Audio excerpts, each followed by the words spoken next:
রোববার দিন একটু ভালো মন্দ খাবার না হলে চলে। আজকে আমি বানিয়ে নিলাম বিরিয়ানি, খুব শর্টকাটে। মেয়ে বহুদিন ধরে বলছিল একটু বিরিয়ানি বানাও মা, ওর পরীক্ষা চলছে, সেই জন্য বাইরে থেকে একদম কিছু আনাচ্ছি না, বাড়িতেই তাই শর্টকাটে বানিয়ে নিলাম বিরিয়ানি।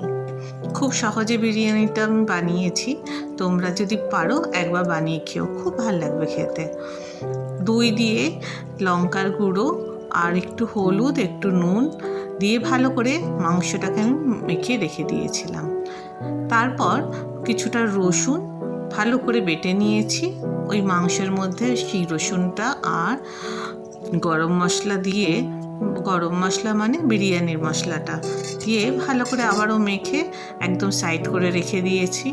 ততক্ষণে ফটাফট আমি বাকি কাজগুলো করে নিই।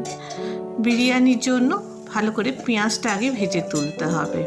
এই পেঁয়াজের বেরেস্তাটা করার সময় যদি একটু চিনি দেওয়া হয় না তেলে, তাহলে খুব ভালো এই ব্রাউন কালারটা আসে, আর একটু লো ফ্লেমে করলে খুব ভালো হয়। ওই তেলের মধ্যে আলুটাকেও আমি ভেজে নিয়েছি। আলুটাকে একটু বেশি ভালো করে ভেজেছি যাতে তাড়াতাড়ি সিদ্ধটা হয়ে যায়। আমার কাছে একদম টাইম ছিল না আজকে, তাই ঝটাফট আলুগুলোকে ভালো করে ভেজে নিয়েছি। এবার ওই তেলের মধ্যে জিরে, তেজপাতা, তারপর সব গোটা গরম মশলা দিয়ে চিকেনগুলোকে দিয়ে দিয়েছি। চিকেনগুলোকে ভালো করে কষার সময় দিলাম যাতে ভালো করে কষে যেতে পারে, কারণ আমার হাতে একদম সময় কম, সেই জন্য তাড়াতাড়ি ঝটপট বিরিয়ানি বানাতে হবে। সেই জন্য চিকেনগুলোকে ভালো করে ঢেকে ঢেকে কষিয়ে নিয়েছি। চিকেনটা কষা হয়ে যাওয়ার পর তার মধ্যে ঢেলে দিয়েছি একটু গরম জল। গরম জল দিলে চিকেনের টেস্টটা ভালো হয়। জলটা একটু ফুটে ওঠার পর দিয়ে দিলাম আলুটাও ভালো করে সেদ্ধ হয়ে গেছে, প্রায় 80% তো সেদ্ধ করেই নিয়েছি আমি ওই জলে। তারপর চিকেন আর আলুগুলোকে আলাদা করে রোগানটা একদম আলাদা করে নিয়েছি। এরপর নিলাম একটা বড় ভাতের হাঁড়ির মধ্যে করলে বিরিয়ানিটা খুব ভালো হয়। বড় ভাতের হাঁড়িতে ভালো করে ঘি লাগিয়ে নিয়েছি। তারপর তো সবাই জানোই, চিকেনগুলো ভালো করে দিয়ে দিয়েছি, চিকেন আলু সব দিয়ে তার উপর দিয়ে দিয়েছি ওই চাল মানে ভাতটা কিন্তু আমি 50% কুক করে নিয়েছিলাম।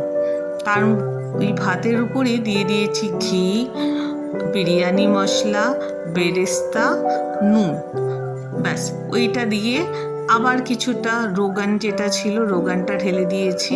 রোগানের উপর আবার কিছুটা ভাত, আবার সেই সেম প্রসেসে দিয়ে সব মশলা দিয়ে ঢেকে বেশ 15 মিনিট মতন আমি দমে দিয়েছিলাম বিরিয়ানিটা। দম থেকে বের করার পর এত টেস্টি, কি বলবো, এত টেস্টি হয়েছিল আজকে বিরিয়ানিটা, মানে বলে বোঝাতে পারবো না। সবাই খেয়ে খুব খুব প্রশংসা করেছে। খুব তাড়াতাড়ি বিরিয়ানিটা হয়ে গেছে। আমি 15 মিনিট দমে দিয়েছিলাম আর 5 মিনিট এমনি রেখে দিয়েছিলাম রেস্টের জন্য। ব্যাস তারপর আর কি, সার্ভ করো আর খাও। বিরিয়ানি কাটাটা আমি খুব ভালো এখনও শিখিনি, আস্তে আস্তে নিশ্চয়ই শিখে যাব। তবে এই বিরিয়ানিটা যে আমি বেস্ট বানিয়েছি এরকম না, আরও সময় গেলে নিশ্চয়ই আরও ভালো ভালো বিরিয়ানি আমি বানাতে পারবো। দেখা যাক। চলো আজকের মতন এখানেই শেষ করি। সবাই ভালো থেকো, সুস্থ থেকো, টাটা।